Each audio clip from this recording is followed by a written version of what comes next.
Good evening, everyone. It was definitely a down day in the broader North American equity markets. It's the same theme that we've been talking about that's caused investors to be a little bit nervous, and you really did see it take full steam today. And that, of course, is the rising rate environment and inflation expectations that are, in fact, accelerating, sending that U.S. 10-year yield breaking through that 1.5% number. So you definitely saw that come out pretty much across the board in terms of the concerns here. And you can take a look at the Dow as an example, losing 1.75%.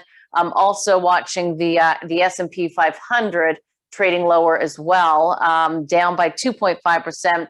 A lot of the pressure was certainly seen in those tech shares like we've been talking about. It's the go-go growth names that really get pressure to the downside in a rising rate environment. So the NASDAQ, tech heavy, of course, down by 3.5%. Importantly, when we think about the TSX, we fared a little bit better here, down by 1.4%. And in fact, we didn't close off the lows of the day. Getting back to where we really saw some weakness, though, take a look at Apple as an example. Those shares down by 3.5%. You've actually seen a bit of selling pressure on Apple, even over the past couple of days where the market wasn't as weak. The Apple shares were actually underperforming. Also, of course, keeping our eyes on some of the FANG names. So Facebook down by 3.6%. I'm just kind of showing you some of the damage that was done. And it's not even real damage. As we know, these stocks have been trading at stretched valuations. And a lot of these are crowded names, meaning that a lot of the big money managers own these stocks. So when that happens, you can see quite a bit of pressure. Now, NVIDIA has had great results, very strong results. That stock has been on fire. So it would be normal to see pressure on, on a company that has done so well. Take a look at the stock chart there. So it was down by 8%. Clearly, investors rotating out of that name, or at least lessening exposure. And that's what you really saw today, de-risking of some portfolios. We also, of course, kept our eyes on the financial shares, actually faring a little bit better than the rest of the market, or tech in particular.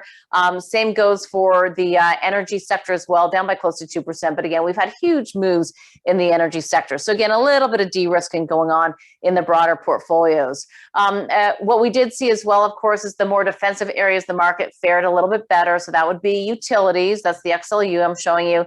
Consumer staples also faring a little bit better. As we think about the moves here as well, we're watching WTI. Interestingly, holding on to some gains. So that obviously has been a real interesting area for a lot of investors to participate in, the oil industry, that is, and holding on to some gains. Keeping our eyes, of course, on the Canadian dollar. Certainly had a lot of pressure versus that US dollar today. When it's a risk-off day, you do tend to see investors move into the US dollar. That pretty much almost always happens. And of course, we had a little bit of pressure, therefore, on the downside to the Canadian dollar. But keep in mind, it did hit that 80-cent mark. That's the highest level we've seen in 3 years. When we think about the Canadian market, of course, we're keeping our eyes on the XCG, the energy shares here, a little bit of profit taking.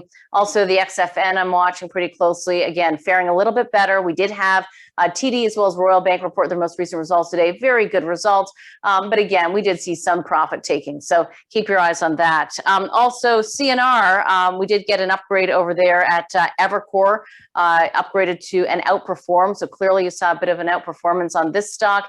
And they actually downgraded Canadian Pacific, but it didn't move it in negative territory. In fact, we did see some industrial companies do quite well today. So again, it's that reflation trade, meaning investors want to own energy, financials, and also some of the industrial. So that reopening trade. And again, the bigger picture here is that scare in the market with respect to increasing rates and the downward pressure that will have on valuations. I'd also point out as well that most strategists, as well as the U.S. Federal Reserve, does not seem to have or share the same concern that the market does as it relates to heating up the economy where we get too much inflation.